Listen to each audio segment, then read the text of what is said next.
okay sa call ride. Nag-enjoy na naman ako. Fresh yung Bulacan. Kahit nga pawis pag napawis pa ako.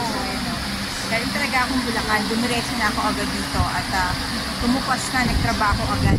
Para iparating sa inyo itong mga katangi-tanging lugar na matatagpuan dito sa lungsod ng Maynila. Dito sa Escolta.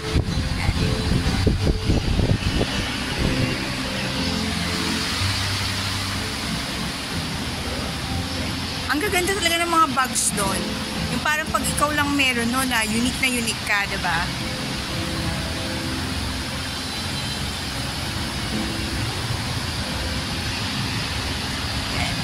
Malapit lang to sa yung mga taga-Tondo dyan.